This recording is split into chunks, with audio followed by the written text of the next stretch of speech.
Washington football. Woo!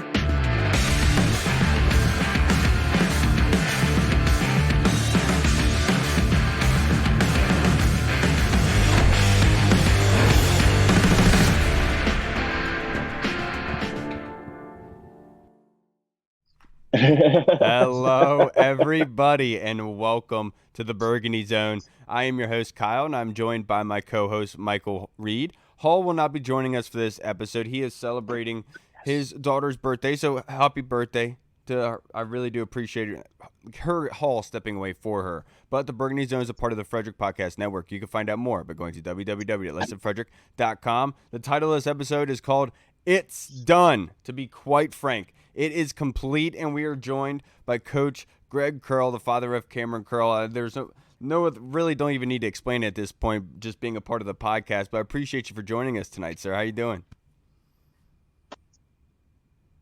Oh, your microphone went out. Check your microphone, Coach. Because he's too excited. I know, that's exactly why. That's what happens. While he's working on his headphones, Reed, it's finally happened. Josh Harris had his introductory conference. Today is a different day for everybody and their kind of feelings with it. But what is your biggest? Hey, there you are, Coach. It's a new day in Washington, is it not, Coach Curl? Oh yeah, it's a new day, man. And hey, I appreciate you guys having me on this historical day, first podcast of the new era of the Washington Commanders. You know. Yes, sir. And Coach, I got to put you on the spot a little bit. We got to make this just a little bit, because this is an intriguing question, because it's a unique one in the sense that, because you being a father of Cameron, who was drafted by Ron Rivera, the previous regime, with the new ownership, this new ownership, does it bring concern as a parent? No. I mean, there's still uncertainties, you know, because they haven't said or did anything showing what they want to do. But this part of it, as a parent, I'm glad this is done. This is out of the way. We don't have to talk about this no more. We don't have to focus on this no more. This part of it is done. Now let's move on to the next step. Let's play some football. Yeah. Has you talked to Magic yet and been like, hey, Magic, give me some of them goddamn season tickets in my own suite? Man, I ain't talked to him yet, but I'm easy to find, Magic. Yeah, right? Hey, hit me up, bro. I was about to say, yeah, you got to become friends with Magic. Yeah. Yeah. That's the dude. Key. Yeah, that's the key to all this. That's the key to all of us having success. You become friends with Magic Johnson, all of a sudden our foot's in the door. We're good. We can go to every game. Maybe a few Lakers games. I don't know. I don't want to push it. But hey, I'll take it. I'll go watch LeBron. Yeah, Coach, you have the unique position and being able to be a coach of football, knowing what kind of helps players and being in the situation where we're being close enough to kind of know what the situation at hand. For Josh Harris and company, is there anything that you can think of that they can invest in and to make things like just a small thing that could go a long way for the players in terms of working out and just helping prolong their careers? Facilities. As far as Washington goes, facilities. Other equipment, as far as like the shoulder pads and the stuff that the players is wearing, I think we're right there, with where technology is right now. But facilities make a key. And me personally, I've never seen Washington facilities. I've seen on Twitter. I've heard. We had a guest the weekend at Cameron's camp came down, and it wasn't just Washington, but he was telling me that high school looked better than half the facilities he's seen in the NFL, and I couldn't believe it. And I was like, well, these are professional teams. They should have, facilities at least comparable to a high school team. But he was saying, some of the stuff that they have is so old and outdated. This just so I think that's where Washington should focus on immediately. Let's not just wait till the whole stadium thing gets done and figure out that, they got a facility right there. They can just upgrade the facility, bring it up to date. Let's if we want the best, we got to invest in the best. You know what I'm saying? Right. Yeah, it's funny to me, like some of these colleges you see, like that pays off. So it's huge for college. I mean, LSU, Paul Skeens said that going to LSU completely changed his life. All of a sudden, he's the number one pick in the MLB draft. He's setting all these I know records. LSU has such good facilities. You know, He Brian Kelly literally, developed a Southern accent overnight. It's crazy, yeah, man. yeah. Skeens literally said just their training staff, like being able to like digitally analyze his motions and stuff, just helped him out. And all of a sudden, like that made him into the number one overall pick. But then, like you look at like Analyze? Is that yeah, what you said? yeah, come on, dog. Kyle, not everything's about gay sex. Come on, dude. But but then like you look at University of Maryland, they're dropping some new. I think it's something crazy. I think it's like $1 billion new locker room or something. And it's like that's a lot of money That's just a lot of money. to spend to make the NIT tournament and get bounced in Well, the first the one round. You know what I'm reason saying? there's a reason for that for Maryland. I worked on that job site, and they specifically built a tunnel for the players to make it easier for them to go out to the field. I thought it was so they could escape. So I there's was a like, reason that's why it's very, very expensive. I'm not sure if that is public knowledge or not, but that is something I did hear. That's pretty and tight, it took a yeah. long time, and it was very bad conditions from what Yeah. I did hear. But, Coach, I want to talk to you because recently, before we get into the training camp stuff, we got you for the whole hour, man. It's going to be a lot of fun to be able to spend this time with you. Yeah. But Madden ratings have come out as of late. Was there any Madden ratings for the Commanders that kind of just took you by surprise? You're like, whoa. Uh, just surprised. Yeah, Cameron's. Yeah. Yeah. To me, hey, whatever. Respect is earned. It's gonna happen. Deron Payne, I was a little surprised that his was yeah, not even in the top 10. Come on, bro. Yeah, he was an Right. 83, I think. Yeah. Yeah, 11 and but a half sacks last season. That's And crazy. Yeah. and he was a first round pick. Like he's very well known. He was a first round pick. He's got like yeah. crazy athletic traits that should translate in the video game. Like you would think. And he hit it right on the nail, man. All this stuff is a popularity contest, Yeah. man. Oh yeah. And I couldn't even say it's a flash stat thing because, like you said, with 11 and a half sacks and you still don't get there, so it ain't just about stats like some people say because he should have been there. Right. It's a popularity contest, man. It's, that's what it is. It's the same thing. Benjamin St. Juste, I think, was a 74. I'm like, did these guys even watch any game film? Like a 74? Like that's insane to me. I don't know. Maybe it's They because don't he's Canadian. That's the thing. Nobody watched game film over there. Yeah. Man, they just looking at stat sheets. They're looking at stat sheets and watching highlights on YouTube. Yeah. Absolutely. Fucking idiots. It's so dumb. Are you coming up here for training camp at all? I don't know. I haven't made any plans yet. You haven't made any plans? I don't know. I talked to Cam. I let him know that I do want to. Yeah. We'll Oh, yeah. see. How's These are Cam gonna- feeling about the This is gonna sale? be ones for the history books, man. I know that a couple of Yeah. the guys from the Discord chat are gonna come on August 8th. They're gonna Mhm. meet us at training camp, which is gonna be a lot of fun to be able to celebrate with the Discord guys being able to be at training camp for Salute Day. Sorry, Reed, keep going. That's Yeah. cool. Oh yeah, no. I mean, what is JMO? Calm down. What is kind of the general feel? Like, has Cam said anything at all about like the general feel in the locker room or vibe that they get off players about the sale? You think people are just excited to get it over with? Now, the thing I get from him and like other players is, they just want it to be done. They don't really think Yeah. about it because they focusing on self, because Right.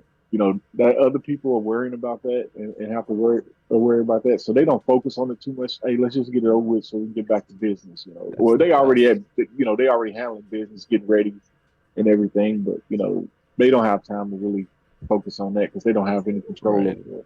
That's the best answer possible that we could hear. Yeah. Is that they just don't care. They just want it done with, out of the headlines, Yeah. stop being asked about it. Yeah. Yeah. And Coach, obviously Cam is coming up with this contract, and everyone is hoping that Cam does get a contract here in the very, very near future, hoping that's one of the first things that Josh Harris and company do. That being said, as a parent, I'm not saying that Cam has ever approached you in this sense, but if Cam did, in the sense of not knowing whether to be frustrated or not, or to continue going about business. Obviously I haven't known Cam, I haven't grown up with him, his personality to an extent, but if he did, do you have any kind of guidance, any tips for Cam in the situation? What would you have him do? I don't know. Well, hey, just business as usual. Keep going. You still got that chip. Keep the chip on your shoulder.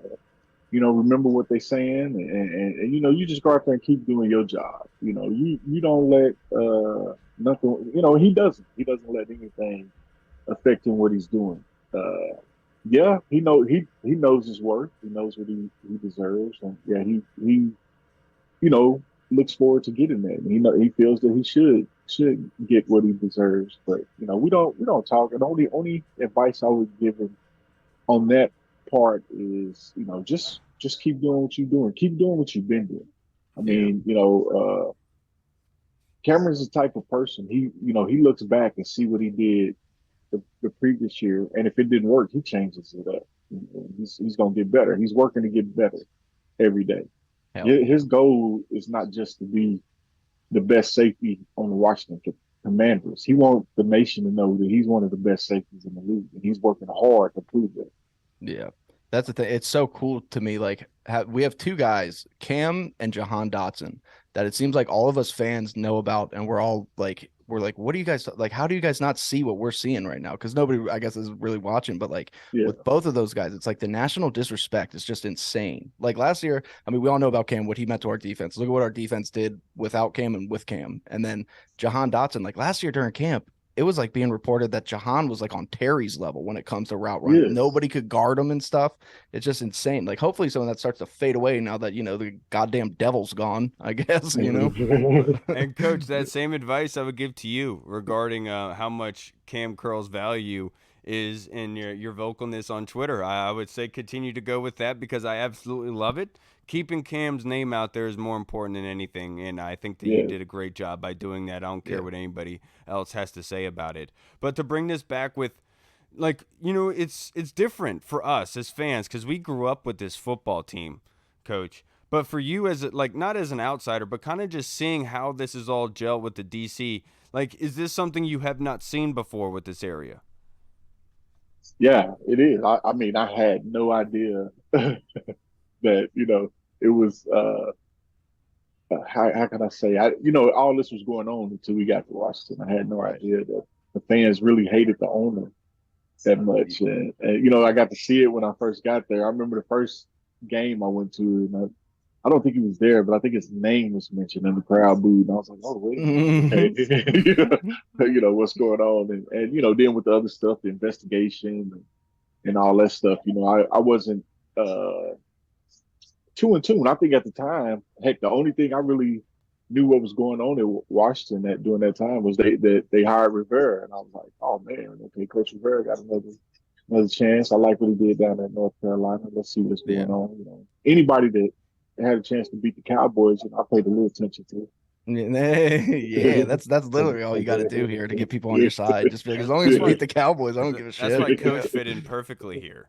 Exactly. That's yeah, right. It's crazy too. Like since I can remember, Snyder bought the team in what 99. Like I remember being like, it sucks that we have Dan Snyder and everybody's always saying sell the team, but like he's never gonna sell the team. Like he's just not gonna do it. There's something bad has to happen. Me and Kyle came up with a plan when we first started this podcast where I was gonna dress up like a chick and we are gonna meet to him.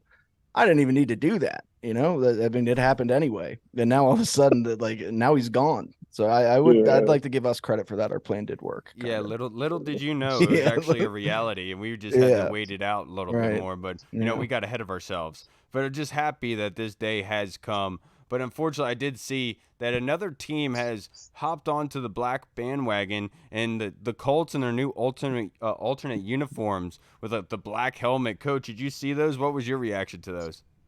Yeah, I got a peek of that. I mean, hey, we trendsetters. That's what I'm They saying, talk, dude. yeah, As Yeah. soon as we did it, yeah, we trendsetters. Everybody like, oh, that's hot. Washington's hot in that all black. We need to come up with something. Hey, Yeah. They so look like a Duke alternate jersey. that's it exactly does. what it looked like. Yeah. Yeah. I Yeah. said it looked like one of those uniforms that I would create a team on Madden because Yeah, you don't want to right. use any crazy colors and you're not trying to replicate anything. That's Yeah. exactly what like some of the teams I made in like NCAA. That's what they look like, literally. Dude, they look like Damascus Dabble baseball. Remember that, Kyle? Back in the Yeah. day, like it just the old blue ones. They kind of look like that, but at the same time, also it's crazy to me that Jim Irsay went with a black helmet for an alternate jersey because we know how much he loves things that are white. Hey, Coach, real quick, Dalvin He's a Cook. cokehead. Is what- Dalvin Cook has been floated around as a possible person, a player that Washington should pick up and bring here to DC. Do you think that that's something that Washington should consider? I mean, why? I mean, I'm not nothing against Dalvin. I mean, hey, heck, I hope so. I've seen other teams that was interested in picking him up, but why? I mean, nah. I don't think that's not a need we need right now. Right. Yeah, I'd rather spend money on positions that like offensive line somewhere on there. I mean, bring people in there that can actually help. Like, I think we're too set at running back. I think all of our running backs have a good amount of potential. I mean, you even getting down to Chris Rodriguez and stuff. Like, he's somebody who I would be excited to see. But Oh obviously, yeah, any team can use a Dalvin Cook. Dalvin Cook's very good, but it's just yeah, it's unnecessary. It's just spending money when you don't have to, yeah. and everybody needs to learn how to budget. So. Absolutely right. Now let's head on to our fan questions before we are joined by our next guest. And this one was submitted by the Colonel. Go to you first, Coach. Merry Christmas. Merry Christmas to you too, Colonel. How are you guys going to celebrate tonight or over the weekend? Personally, I'm taking a date to the Poultry Festival Parade in Moorfield, drinking White Claws and taking shots of Gentleman Jack. Heck yeah. All right, Colonel. Damn, Colonel. No, yeah, nothing that I Dang, could. Colonel. Yeah, nothing that I could do would be that cool. You're gonna break the law with the claw. He's Damn, retired. Dude. Yeah. Yeah. Kyle, that's not nice. It's called handicapped. That's awesome though. There you go, Colonel. The man just living the dream. What are you doing to celebrate either tonight or over the weekend? Me myself, it depends. Right now I just got a couple of steaks in the oven. Do dinner. I'm gonna chill, watch the headlines, hopefully, we get an ESPN notification that Washington is in talks with their strong safety in contract negotiations. Get that over with. Then I'll celebrate. My man, I Yeah. just Then you're said gonna that run on, up a tab. yeah, I just And said that on it's- Twitter, Colonel. I'm not going to be doing anything to celebrate per se. I'm not popping any champagne bottles. I'll do that once we bring the fourth Lombardi back to DC Yes. to its rightful place, and it's sooner rather than later, in my personal opinion. But we are going to see the Colonel on Saturday, so you could say that we're going to be able to celebrate on Saturday as a family, and I'm really excited to be able to do that. Reed, are you doing anything to celebrate? Are you pulling out the peanut butter tonight? Yeah, probably just light some candles, watch The Witcher with the fam, nothing too crazy. But yeah, I mean that's pretty much it, dude. I want to celebrate, don't get me wrong, but I'm a dad. I can't, I'm gonna You, celebrate. you like Loosely. candles when you watch The Witcher? Yeah, yeah. And that Henry Cavill, man. What Henry Cavill. Yeah. The next question, Coach. This is from the Colonel. Do you guys anticipate the new owner will do any kind of splash signing or big contract extension to excite the fan base even further, like Cam Curl or Dalvin Cook? I did not tell him you were going to be on tonight, by the way. Dude, we literally get those all the time. Anytime anybody talks about anything, it's always like Cam or what? Do me a favor. Let me hear both of y'all answer first on this one. I mean, honestly, I'm not even just saying that because you're here. Like, if you want to get the fan base excited, just go on Twitter and read who they think needs to be re-signed next. 90% of them are saying Cam, and that's really a way that you would get people back and be like, all right, they mean business right now. They locked up one of our guys, and that's the other thing, man. We've been so about taking care of our own guys and making sure that people that we drafted are taken care of. If they've done well for us, he's done more than well for us, and dude deserves to be paid. So he's got to be next in line. You got to take care of him before you're going out there and taking care of Montez or Chase. And it's too important right now. I'm not going to say anticipate, Colonel, but I will say I hope. Because the one thing about Josh Harris was a lot of people did say that he could make a lot of quick reaction moves, try to replenish and just send everything away as he possibly could, right? But I think that Josh Harris could really put a footprint and excitement not only in this fan base, but in the coaching staff by immediately signing Cam Curl to a contract extension, showing that, yes, I do love what is happening here. I want to retain the young talent that we're building on, and vice versa. I am confident and I am backing what the team is being built by Coach Rivera, kind of giving more credence to what Coach Rivera is building here. And I think by doing that with Cam Curl, honestly kills two birds with one stone, and is something that would go a long way from ownership in saying, I'm not going to rip everything apart. We're here to build, and we're not that far away. I feel you on that. I have no anticipation. I just I'm hoping that they sit down and Cameron gets what he wants and what he feels he deserves. And it may not be the same thing as what I feel, but I that's my hope that they sit down and give just be fair about the whole situation and get it taken care of, or whatever it is, just talk to them, let them know what they're doing, because I really don't think, not even just Cam, it's so many guys on this defense. I still don't think we've seen their best ball yet. I don't think we've seen their best football yet. I have an excitement, especially for this year on what's going to happen. So I mean, if I had any advice for him, yeah, go ahead and get that taken care of now, because tomorrow's price ain't gonna be today's price. Mm. We've learned that lesson one too many times here in the recent Washington memory, Coach. Now, before we are joined by our next guest, we have a couple questions from the Discord and Twitter. This one from Scoot on Twitter. Coach, where do you think this team stands in 3 to 4 years from now? The top of the division. The top. They hold this defense to the level that it is. 3 to 4 years, it's impossible to keep everybody that's on roster. It's going to be some moves, unfortunately. But if we can stay at the level that we are and stay healthy with Eric Bieniemy there, with the offensive weapons we have, even with Sam Howell, and even if he don't develop into the quarterback that we need to be, he's going to give us the time to build and get that quarterback here. But the key is our defense staying consistent. Even though last year, was one of the best years as far as ratings go for our defense, over, I don't think we played to our top level. I really don't. I think this is going to be the most dangerous defense in the NFL. I don't even know if that's a ranking in the NFL. But if you have a team and has a quarterback, you should pray for him every Sunday morning before they line up against Washington, because this defense is going to be very dangerous, and everybody on the defense is pissed off right now. They're ready to make a statement, so I'm looking forward to it. Man, I would love to be in that locker room. Yeah, that's how they were 3 years ago. I'm sorry, I'll just real fast. That's how they were 3 years ago. Like, teams were like scared to play against people like Chase and stuff when they were that energized, and they were just knocking Joe Burrow out of games and stuff during their rookie year. Like, come on. But remember, everyone back. else was injured. Yeah. Remember, everyone else was injured, though, and that was the bad part. Where do I see this team in 3 to 4 years? I see this being a perennial playoff team, whether it being with Sam Howell or not. I think that's where this football team is. And having the right mindset in place with Josh Harris and company, 3 to 4 years down the line, they would more have their structure in place, building on what is already here. And I think that we're getting to the point, because in history, Washington is at their best when the Steelers are abysmal. And the Steelers are not abysmal, but they're working that way. And I'm not disrespecting the Pittsburgh Steelers at all. I'm not trying to. I'm just saying, just pointing out the obvious. It's not the same Steelers it was before, all right?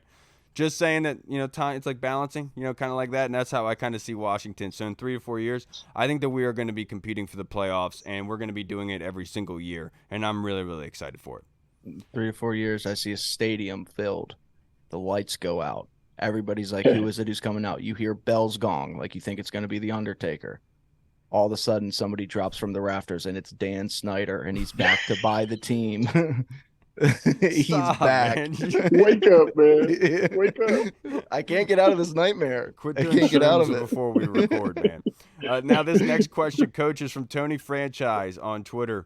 It is a glorious day today. So besides today, what was the high point of the Snyder era, and what was the lowest point for you? Obviously, it's going to be different for you, Coach. So if you just want to say the high point.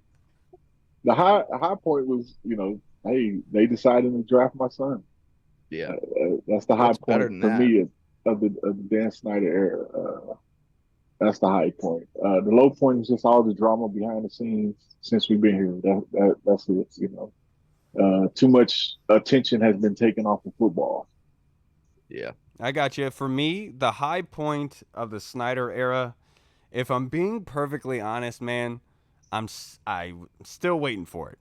You know, I don't. It hasn't existed. You know, I'm not to be an ass. I'm just saying because like I wanted to see this team win playoff games and be continual playoff contenders. I wanted to see them actually be just not an embarrassment. And far too long that was happening. And no disrespect to the players that played here before or under Snyder, but because of Snyder, that kind of just pushed itself through everything else, and it ruined a lot of products and a lot of good people that flowed through this building. Yeah, but I mean, the high point, there's two. 1A would probably be RG3's rookie year, just in general. I mean, that was so electric. That was so fun. Feeling like you finally had a quarterback, only to get the rug pulled out from under you. That kind of sucked. But that rookie year was fun. We can all admit that. That was a lot of fun. It was exciting. But also, I mean, dude, just building the team that we have now, Snyder finally stepping back a little bit and letting football people like Rivera and stuff do what they do, because we have a good roster. We do have a very good roster. Still searching for the quarterback. Hopefully that's Sam Howell, but we do have a very good roster. So it's been interesting to watch them build that. And then the low points, I mean, how much time you got? I'll go with striking out on all the free agents and overpaying people like Albert Hainsworth, Adam Archuleta, you know, like all these guys. It was just always whiffing on stuff, man. Just it was Just embarrassing. like you in high sucked. school, man. Jeez. Yeah, right, Kyle. I had a 9. I batted 550, dude. Get out of here. No, you didn't.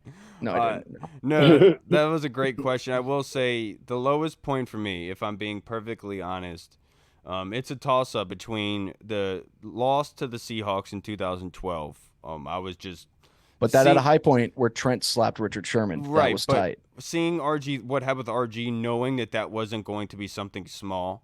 You know, Yeah. just that. I remember just sitting in my room after, like, not being able to watch the end of that game, just being like so depressed. But I will say the lowest point of it all, though, on a deeper level, was during the Scott McCloughan fiasco, because you know you were looking for hope Yeah, that bad. somebody in football was actually running this and putting good players in position. Yeah. And like with Shanahan, with everyone, with Gibbs, it just like every single time you had hope, it was taken away from you, because like he had to, something just had to claw itself in it and take it away.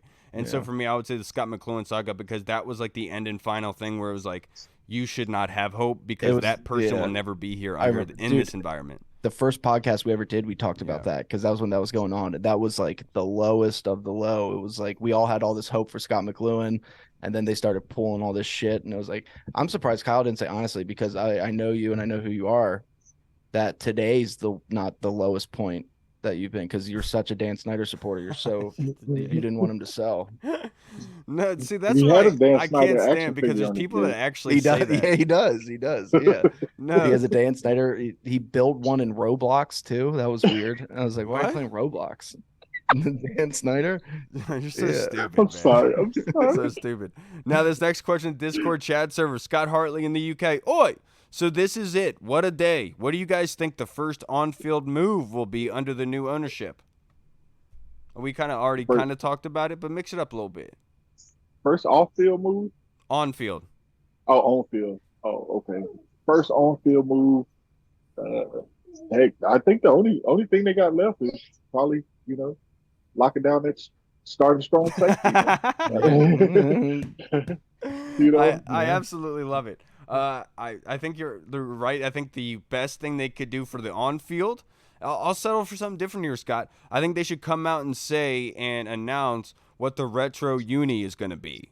Because, Josh Harris in his introductory press conference today even said Redskins and Commanders. So a lot of people say, oh, it's going to bring up the issue, whatever. I think it's more open now. And I think that Josh Harris, if one of the first things he could do is come out with a retro jersey and say, this is the old Redskins uni we're bringing back and going to be wearing. Yeah, especially if they keep that guy on there. That would be so funny. Just pissing everybody off. I will say this, though.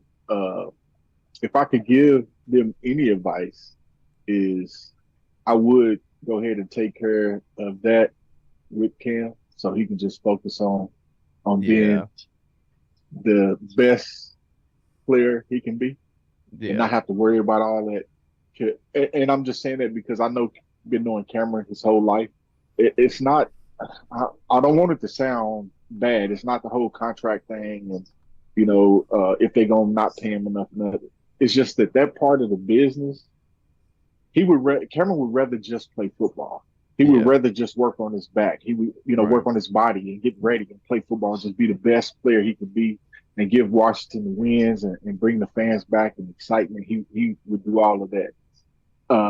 I can tell you, he hasn't said it to me, but I know he doesn't look forward to if there is any back and forth, or if I have to hold out, to get it, he doesn't. I believe he doesn't want any of that, but I'm pretty sure he will follow the advice of his agents and do whatever it is he has to do for his best interest. Because this, off the field, this is a business, and I'm pretty sure Washington is going to try to get the best deal they can because they don't care who Cameron has to feed. And I'm not saying that in a bad way. It's a business. They got pockets to do it too. And I'm not trying to be rude. So it's not just Washington. It's every team. You got to realize this is a business part of it too. So I know for a fact that once that's done, he can just focus on, my speed, my strength, let's get out here and bust some heads. Just worry about football. I know he's going to be, worry about football. I know he's going to be a better person and in a better place for that.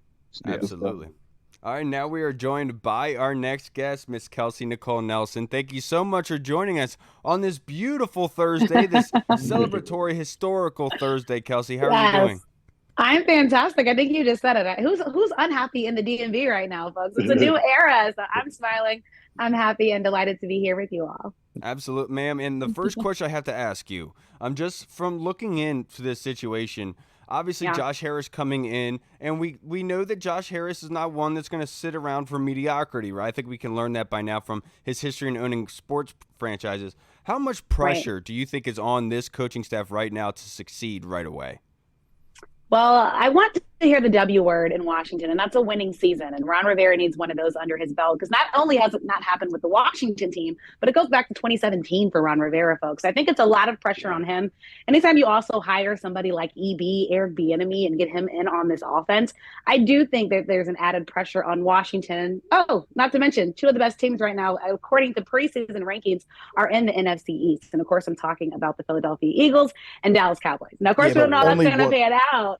Only one of those teams is actually good, though. I have the Eagles, but right now, according to rankings, they're good. People have the Cowboys on there. So all that to say, and then even the Giants, all of us are watching, Saquon and all this stuff happening over there. But Daniel Jones did get paid, folks. He has a lot to prove as well. So all that to say, I think the pressure is on the coaching staff to succeed. Because again, when you get somebody new in, there's no guarantee that your job is going to be there. Remember, Josh Harris is a guy that not only knows football, right? He knows sports, he knows business, and he's also from the area. He talked about in the press conference. He knows what it was to have Washington and winning ways. He talked about walking down East Capitol Street to RFK Stadium, right? And filling the stadium rock, the 3 Super Bowls. So all that to say, he knows what he's doing, and he knows that's the first thing he said. He said winning ways to Washington and a positive impact on the community. So anytime somebody says winning, that means the coaching staff has to get it done. So if I'm Coach Rivera right now, I'm looking back at that playbook and making sure things look right before this season starts, just because I know the pressure especially is going to be on this offense and Sam Howell.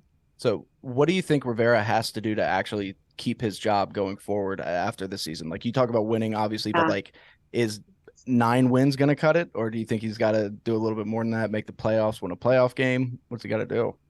I think at least right now you got to get Washington to the playoffs. Like, what fan still isn't hurt by last season, Washington literally basically knocking at the door, but the door not opening, right, to the playoffs by their own deed, right? Washington was supposed to win.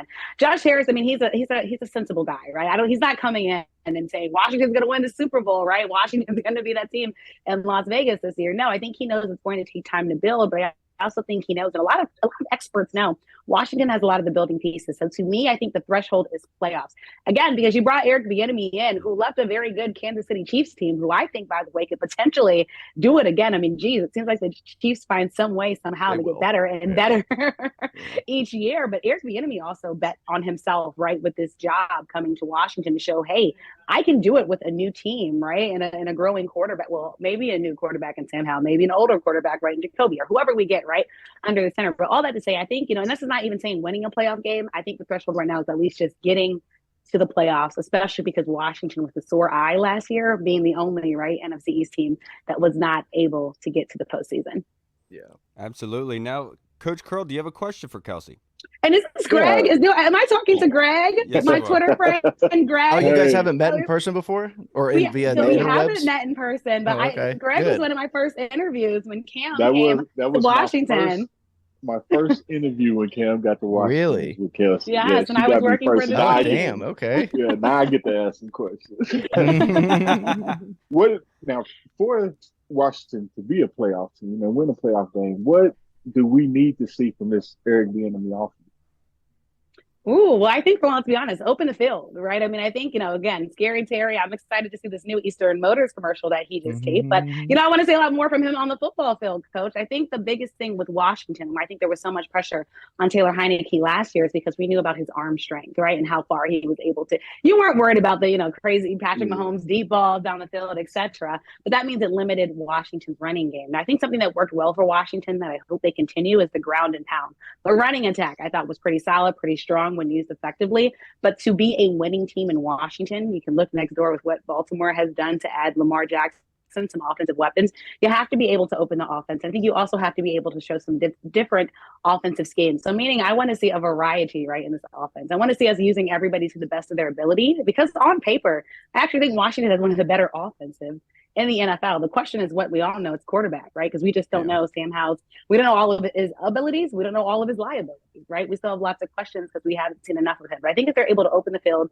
get some deep balls out, and Terry is just one of those guys. I do think Washington has a chance to actually make it difficult for defenses. And also, let's remember, you want to be able to open the field because you're hoping that this new offensive line that Washington has invested money in, you hope it works so our quarterback can actually have time, right, to throw, to see the field, and do everything else that we need him to do to be a true leader on this football field. Yeah, and Kelsey, I heard something in there. You said that you think this could be one of the better offenses in the NFL, underrated. Yeah. And that music to my ears, because my next question for you was in regards to Sam Howell. Because you look at Washington Twitter, you're a part of the sphere. You see what is said. So my question to you, are expectations too high or too low of Sam Howell? For me, I think the expectation should always be high, no matter who's playing at quarterback. And I think you look at a guy like Geno Smith, right? And someone who's had to really rewrite his own story and his own narrative and shows that it could be done, right? He hasn't and rolled back yet, though. He hasn't rolled back yet. That's that right. was the coolest He's continuing quote to deliver. I've ever heard. Yeah. And I use it all the time. Gino, thank you for giving us the line of the decade. And by the way, shout out to the new Seattle Seahawks uniforms as well. Yeah, those are nice. Yeah. Look better than the Colts. Yeah. They do. Yeah. the Duke Blue Colts. Yeah. We don't do with those. But all that to say, and then you could even look at, Purdy, right? All that to say, I think that the threshold now for quarterbacks has been higher. And again, let's be honest, he's playing in one of the tougher environments to play in the National Football League. Washington is not an easy place to play. You have avid football fans. You have a new ownership in here, right? Fans are just expecting greatness right now. So all that to say, I think the expectations are high for Sam. He played at a high level in college and was able to deliver on that field. But also I think he knows, if you want this job, you've got to do it. This is a team that's been through too many quarterbacks, right? More than your hands can count in the last 2 decades. So all in all, I think the expectations are high. They should be high, especially again, I can't emphasize enough the power of him being with one of the best offensive coordinators who should be a head coach in the National Football League, right? So I just had to say that. Yeah. And obviously this isn't necessarily Commanders related, but that show Quarterback has taken the league by storm. Fans love it. They're flocking to it. It made you kind of like Brittany Mahomes in a weird way, which, Oh, no, don't say that one. I never thought I would. Hey, I like her a lot more than Jackson. But season 2, it got renewed for season 2, obviously. What 3 quarterbacks? So they seem to have a star, a mid-tier guy, and then somebody who's still kind of fighting for his job. What 3 quarterbacks in the NFL do you think you would like to see on there? All right. Okay. So sorry, I missed the first part of it. You said for Madden? Is that what you said for the first part? No, for the quarterbacks on Netflix. So they have on Netflix. Yeah, I haven't seen this yet. So it's on my to-do watch list. I have not watched it yet. It's so good. Yeah. So okay. they had Mahomes is on it, Cousins, and Marcus Mariota. So it's I like a star quarterback. Cousins. Okay. Yeah, Cousins, it made me like him again. It really did. Oh, that's big for Washington fans. Yeah, if you could pick like a top line quarterback, a midline quarterback, and somebody who's still kind of on the cusp fighting for their starting position, what 3 quarterbacks in the NFL would you take? I think definitely Aaron Rodgers has to be on that list. And I get they're going to be on Hard Knocks, but I think there's a lot of hype with the Jets. And I get why, on paper again. And I'm not big to just reading on paper. Everything looks good on paper. I have to see it on the football field. But on paper, or, everyone's acting like Aaron Rodgers is going to be the savior for the gang green. And I think there's a lot for him to prove. I think honestly, he's betting on his legacy at this point in his career. So I think Aaron Rodgers would definitely be one on there. I have to go, obviously, to Baltimore. I think maybe Lamar. I'm not going to say he's a mid-tier quarterback, but I think he's mid in the sense that people, unfortunately, are still asking for him to prove himself as a passer, right? I think we can all probably say that, right? I mean, it just is. And then maybe the other quarterback, I'd have to probably put Justin Fields. I was just going to say that. Yeah. That would be I think we all have questions, right? And I think Justin, me personally, I think Justin has what it takes to succeed in the National Football League. He plays in a very hard environment, and I get the size stuff people are going to say and all these other things.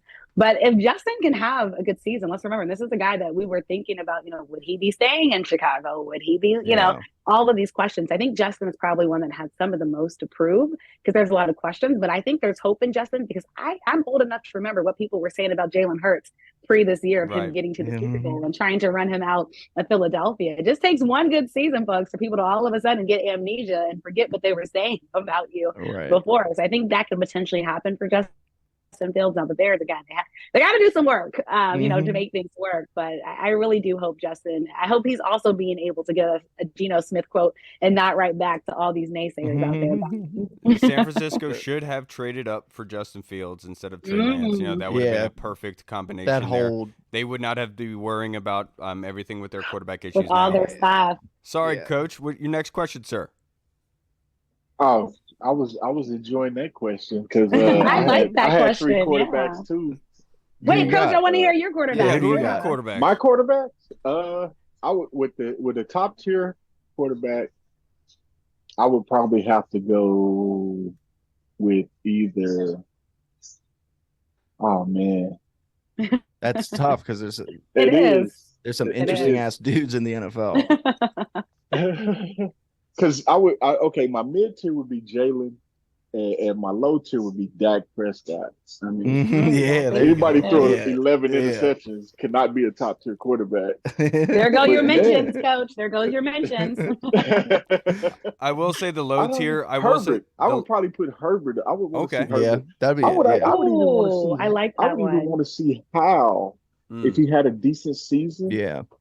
As one of those, even if they put him as the low tier quarterback, just to see, somebody young, if he has a decent season, so we can see what they can do a storyline. What's to come, or probably I like that Herbert one. The low tier, I would That's say, my favorite quarterback. It should be Trevor Lawrence with Doug Peterson because he could. What are you talking about? Get out of here! Trevor Lawrence is top tier, dog. Get out of here. He's low tier. Now, No, he's Kelsey, not. No, first of all, we can all agree. He did have a good season last year. Dude, watch his film. He was amazing. I'm just saying. If we're comparing him to like Joe Burrow, like Jalen Hurts, Josh, like at the very lowest, you're putting him mid tier. You're putting him mid tier. You're putting him at the mid tier. It's very whatever. But hey, you just put Joe. You put Joe Burrow on that and watch that show. Watch that show explode. Joe Burrow would be good. But I think somebody also we're forgetting. I love the Justin Herbert. I'm actually curious, you guys. I feel like he's overhyped. I think he's a good quarterback, coach, but I just feel like people want to put him on this top 5 list. And I still don't think we've seen it. I mean, what has he been able to? He's accomplished mediocrity, but we want much more from him. I'm just being honest. But I think the other quarterback we need to put on there is Russell Wilson, right? I mean, there's a lot of expectations. I'm just saying on Russell. Plus, we get to watch Sierra two-step all over the place. 1-2 step everywhere. and future throw jabs all season.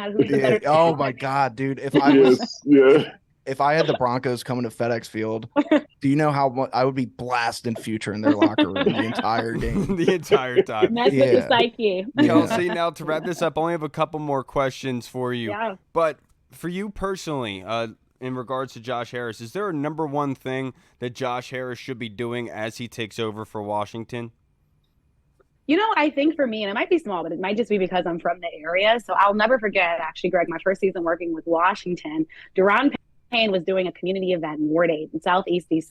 And one of the people in the interview said, we haven't seen a player from what was in the Washington football team this involved since Darryl Green. And if you guys understand the age difference between Darryl Green and Deron Payne. Right. That's pretty big. And so I know that seems small, but I think what I'm looking for him to do is really be invested into the community. I can't tell you enough how so many sports teams are in a community and aren't there. And again, I know people are, Kelsey, that's not football. But I think when you get invested in the community, you get the community back. Remember, this is a community that's been heartbroken for a long time because of this team. We haven't trusted this team. We haven't trusted the ownership. So I think really repairing that relationship building and just remembering these men are athletes, but also stewards of the community in which they're living in, and just making sure that they can serve. Me personally, I would love to see that on the to-do list. I would love to see more kids at the games, giving away more tickets, like really just making sure that this team gets the community back. And oh, by the way, also if I could add a B part to that, I would love to see the team play back in Washington. So I don't know what he needs to do, but somehow, some way, he's got to bring this team back into the city. Absolutely. And Josh Harris said himself, the spirit of DC is in RFK, of Commanders Nation. He's absolutely right. Yep. Now, next question for you. Magic Johnson is a part of the ownership group, and he was very thankful to Josh Harris for the opportunity. Talk to us, because you obviously talk to some very important people, Kelsey. There's no going around about it. No reason to tiptoe. What is the impact of Magic Johnson as ownership here? Yeah, so one of the conversations I had right before I got on this call is there is in all like the major professional sports leagues here, there is no majority Black ownership. But obviously I know Magic is still not a majority Black owner, but you're bringing in someone. Magic is the first, he has stakes in the NBA, MLS, basically all your major sports leagues Magic has touched, right? And obviously we know his story as a champion. So all that to say, I think, and then you look at the relationships Magic has already made. I know he has this food service business at Morgan State University. He's been coming to DC more, all in all. So I think in Magic, you're getting somebody that obviously knows how to win on the top level, someone that has also done the community work on the level. And I think Magic is really working to be accessible. And I think for Washington fans too, because Washington is such a diverse community, they're getting to see somebody that made it from a community much like them, make it kind of to the top. So all in all, I think Magic really represents the American spirit, right? Like what we all attain to be. Of course, not all of us are making as much money as Magic, but it's just great to see someone who basically, just the quote started from the bottom, now he's here, and now he's here in Washington. And I think that seemed to be the most exciting thing that people are like, okay, we like Josh, but we know Magic. And even though we don't know Magic, like we know Magic because we felt like we've been so a part of his story, because out of all the sports athletes, Magic has obviously had one of the more open, I guess, stories you could say, through basketball, through obviously the HIV/AIDS, right? Like, so we kind of feel like got to all know Magic in more of a personal way. So all that to say, I think Magic gives people hope. He gives people like a promise of winning because, again, he's done that. And then already you saw his tweet. The first thing is like, thank you, God. You can see how humble and how excited he is to be part of this franchise. And again, I think that means a lot for the teams, because a lot of times, you guys, when people buy teams, they buy them and you see some excitement, but they have money, right? So I don't know. Right. Sometimes it's not always that excitement, because when you have money, you can get anything you want, right? So I don't know. But Magic actually seems like, like, my God, like I'm actually an owner of a NFL franchise that happens to be one of the biggest, and you can feel that. So I think fans are feeling that through him. I think he brings excitement. I think he's going to just, again, add to an owner that people actually know. And I feel like people, again, feel like they kind of feel part of this ownership group with him coming in. Absolutely. Yeah, he's not just some rich old white dude. He's Magic Johnson. He's Magic. That gives us so much more credit. Magic's just chilling on a yacht with Samuel L. Jackson, like living it up. That's my dude, because man. he's it's Magic Johnson. Hey, he's one of the greatest players of all time. Right, the greatest point guard of all time. Kelsey, I got one quick question. Yeah, absolutely. Kelsey, if I can. Hey, now this is football, and with you being from the area. Hold on, Greg. You sound like you're from DC. Say area. I'm not. That sounded real natural. Rubbing off How on you him. feel about this combined practice with Baltimore and Washington, and what does it mean to the area? I honestly, so I've always loved this. So one thing I actually hate, I don't think we're getting to this year. I was just looking at Maryland basketball schedule, but I love when we had Maryland Georgetown, if you guys remember this. Yeah. But Baltimore and DC, and if you're from the area, I know we do this debate, it seems like every single day, about Baltimore not being in the DMV. But I feel like we're unique in the sense that, like, this really is, to me, the only two franchises that are essentially like cousins, but almost not cousins, because DC and Baltimore are so different. Even if you go to the games, it's such a different feel at a Ravens game versus a Commanders game. I personally like it, again, because these guys should be able to interact more. It's a highway, it's an hour drive right back and forth between DC and Baltimore. So me personally, I think it's good. I think it's good to get these guys back together. You have top athletes on both sides. And honestly, I think I would like to see it much, much more. And I think for fans too, it's just great to be able to finally have DC and Baltimore be able to shake hands and there be no love lost. Hopefully we can do this in person too, and just DC embrace Baltimore and Baltimore embrace DC. The world would be a better place. We'll be able to do that once we get asking our for a little Lombardi, much at one Kelsey. time. Yeah, maybe Kelsey, not. I'm hopeful. Kelsey, I can't thank you enough for joining us this evening, being able to talk some football with us, ma'am. You know, you are so busy. Trying to be able to get you on here is very difficult to do. I can't thank you enough, ma'am. I hope you have a good evening, a good weekend. Enjoy it and celebrate as much as you can. Thank Kelsey. you so much. Thank you for having me on. My apologies that I could not come on for a while, but I said I was going to make it. And I need you all to do me a favor. I need you all to keep me updated. I won't be able to go to the rally tomorrow because I'm actually about to fly out. But I just want to know about the vibes of the crowd, how people are going to react. So I need y'all to bring that back to me. Will do, Kelsey. Yeah, all I ask. you know. All I ask. Yeah. All Kelsey, right. Thanks, guys. Have a good night, ma'am. Right. I appreciate it. I appreciate you. All right, everybody. We just spoke with Mrs. Kelsey Nicole Nelson, which is fantastic, by the way. Absolutely killed it. But Greg, I didn't know you guys were secret little long-term lovers almost. You guys met each other before you even met us. He said Mrs. Don't get me in trouble, bro. I didn't mean that. I didn't mean that at all. Oh, you didn't mean the Mrs. part? No, my bad. My fault. No, I'm just playing. All right, everybody. Let's get into our fan questions here. I want to talk this one out. This is from Jeff Miles. He says, "Take a moment, breathe it in. We have a new owner today. What does this mean to you individually as fans?" Reed. It's over with. Yeah, dude. Like this has been literally the black cloud hanging over our organization for the longest time. It's just always been like, when is Snyder going to sell the team? We're not going to succeed until Snyder's here. We might have flashes of it. We might have a season here or there where we make the playoffs, where we win the NFC East, but you can't build a consistent winner when somebody's in the draft room telling you who to draft, and when somebody's out there throwing $100 million at a fat, overweight defensive tackle that's like, hey, come in here, who can't even work out and pass a conditioning test. Like, it means so much. Then, and like now, like going from Dan Snyder to having Magic Johnson associated with something, that's going to make already players are going to be like, okay, yeah, no, I'll go there. They got fresh new helmets. They got new unis. It's a new name, new franchise. Yes, it's so important. For me, Jeff, I said it before, I'm not going to be parading, not going to be acting like we just won a championship or anything, but I will say it feels like the first time you ever tasted a Reese's cup. You know, the first time you ever had a Reese's, and you're just like, I'm looking forward to this. That's how I'm feeling with Josh Harris. Thanks, Jeff. Now this next question is from Alad Coach. I don't remember my first Reese's cup. I'm headed to MetLife Stadium to watch us against the Giants for my very first road game this season. Have you guys been on the road? If so, where? And what was your favorite place/stadium? Ooh, I've been to Atlanta, Dallas. Let me see, what are the other road games I've been to?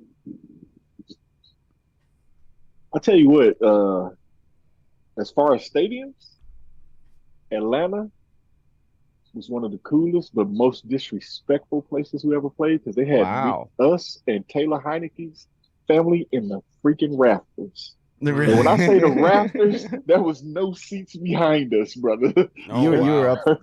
Damn. I watched the game on my phone.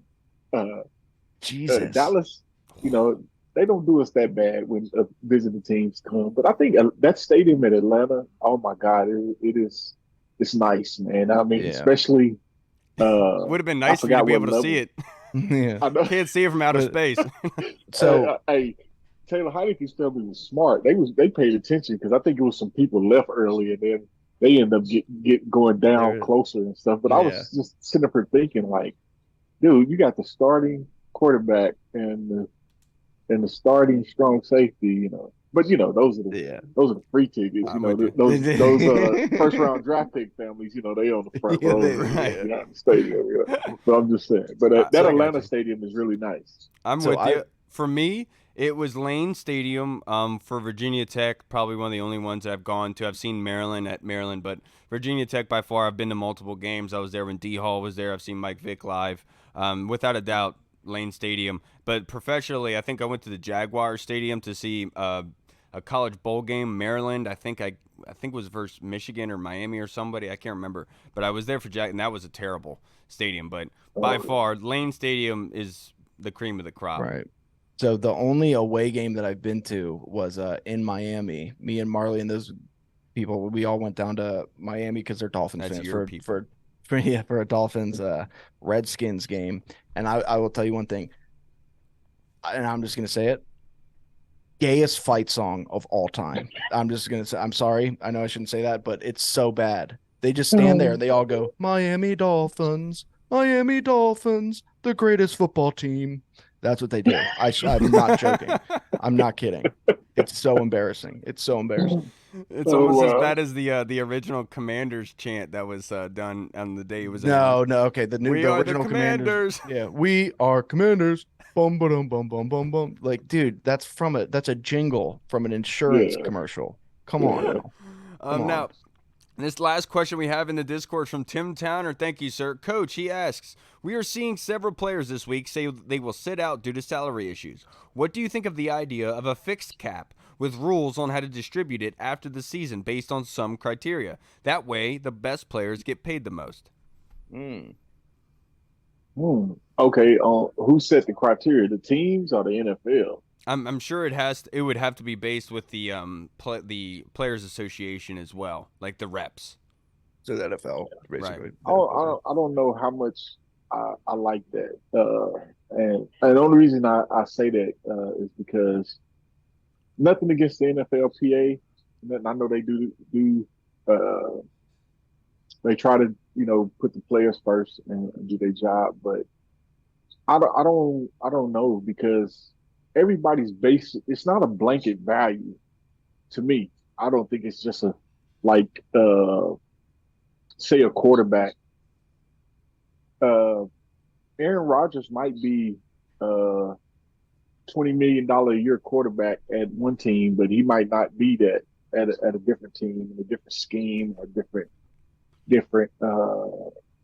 situation. Right. So I don't know. I think it should be based on that team and how they value a player or how they feel. Because that whole market value thing, I don't even like that, the market value, because hey, some teams can use it for their benefit. If they got a player in the same position, of course I'm gonna say that player ain't worth that much because I ain't gotta pay this guy that much. Right. For me, I thought about this. I put this in the one space I was in with Deuce and all them in the lab that they do every single day, and I talked to them. I thought, because this was pertaining to Saquon, for the running back position, for me, to add context to my explanation, it's one of the most used positions, but it's one that's the most mixed around, right? Yeah. And so, like, guys like Saquon, Najee Harris, Le'Veon Bell, Derrick Henry, those type of guys, they are being asked to do more than any other running back typically, right? They're not sharing the carries, but they're getting paid the least at a majority of the positions. And a guy like Saquon, who on his rookie deal is not really getting paid all that much. And could you say up to this point that if Saquon left today, that he would feel good about his career and say it was worth it?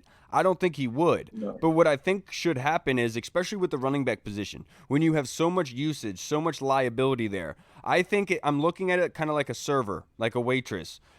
You get a flat rate, like $2-3 an hour, right? And like that could be your normal salary as a running back based on just how much a team wants the rights to you. But I think that they should be heavily incentive based on a per game situation. If you're getting 30 plus carries, bonus. If you get over 100 yards, bonus. You get touchdowns, bonus. That way, the running backs that are being used a heck of a whole lot have the opportunity to actually make that money instead of running Saquon Barkley like a horse for pennies on the dollar, and now his career's done by year 5 because his body's shot. At least give these guys the opportunity for that money. That way, you don't get into this sort of situation where it's a position you don't want to put a lot of money into, but you depend a lot on. And that's what creates this kind of pimple situation with Saquon. Yeah, no, that would be cool. That's a good idea. Basically, we're going to be like, Saquon, the food's good. If it comes out hot and everything's on time, you bring me my refill, you're getting paid, dog. So we'll take care of you. I'm meaning only for the running back position. I'm not saying all the positions, just the running back. It'll be hard to set a salary cap. The only thing about that too is what are the incentives? Because you still leaving the control into somebody other than Saquon. Yeah, he got to Yeah. go out there and do. He got to go out there and do Yeah. his job. Dan Snyder But would say for totally in- talk say to the for coach instance, and be like, "Don't give him 30 carries, give him 29." Yeah. Right. And it's Mhm. proof that happens. Yeah. Not only in the NFL, it happens in the NBA with these incentive Yeah. contracts. Yeah. You know, hey, you get a phone call from upstairs and say, "Hey, man, he's almost at. You Hey, gotta go pull ahead him and out. sit him down. Yeah. Yeah, pull him out, put somebody else in there." That nah. Now, if you're gonna give me a max contract plus incentive, then yeah, I'll go ahead and take that. Yeah. Oh, that Yeah. like a fully guaranteed, that's steady. Oh, I got you. I Yeah. got you. Yeah, I'm right there with you, Coach. That is a really good idea. I say we just get Saquon to sit out this season. Let's Yeah. do all we can. Let's But crowdfund him. it's really funny to me that the Giants paid Daniel Jones before Saquon. Like, if you really 'Cause he's a think about it in the quarterback. Giants' minds, I understand that. But if you Yeah. were to take away Saquon from Daniel Jones, is Daniel Jones going to be as effective? But if you take away Daniel Jones from Saquon, is that going to make him less effective? Is my whole So point. the only argument with that is, can you get production from the running back position? Which is more important there? Like, I get it. I get it. I think it's done. Obviously, you look at the two players, which one's better at their position? Obviously, it's Saquon. There's no question asked because Daniel Jones is a low tier starter. But yeah, I mean, quarterbacks, man, they're so overpaid. It's the most important position in sports. All right, everybody, that's going to wrap us up for this episode. Thank you so much to Coach Greg Curl. Unfortunately, his internet went out apparently, and so now he's out of here. But I really do appreciate him for joining us for this entire episode. It was a lot of fun to be able to do this. And Reed, it was a pleasure, sir. We have come full circle from our first ever episode recorded, talking about the catastrophe of the Snyder and McLuhan and Bruce Allen's craziness. We literally used to be like, at least the one good thing Snyder's good for is that we know he's never going to change the name. You know, we know he's never going to change the name. What happened? We changed the name. And then we're like, it just sucks that he's never going to sell the team. What happened? Right. You know, so. All right, everybody. Coach, we're wrapping up. I wanted to say thank you, brother, for joining us for this full episode, man. You support us so much, and we can't thank you enough. And being able to sit here for an hour with you, be able to talk some ball with you, sir, it has been quite a pleasure. And I had to ask some uncomfortable questions, but you know. Hey, it's been my pleasure, man. Hey, I mean, this is big, man. Y'all had me on for y'all. Like I said, the first episode of the new era, and I hope, hey, man, I hope me and Reed didn't make it too hard for you. You know, we behaved this time. We did. We behaved. I did slip up. I did say the word gay, and I'm apologize for that because I'm an ally. I am an ally, and I just want everybody to know I'm deeply closeted myself, so you can't get mad at me for that. Yes, we've heard that before. Coach, seriously, man, I can't thank you enough. All right, everybody, that's going to wrap us up for this episode. Enjoy the day, celebrate it, have a good, safe weekend, and get ready to start kicking some ass because that's what's going to be coming down the pipeline here. The rookies are now going to be at the facility tomorrow. Veterans next week. Let's get going, baby. All right, everybody, I'm Kyle. You know, you know who I am, dog. I'm Daniel Kelly. Dad to the bone. Yeah, there you go. That's me. And I'm Coach Greg.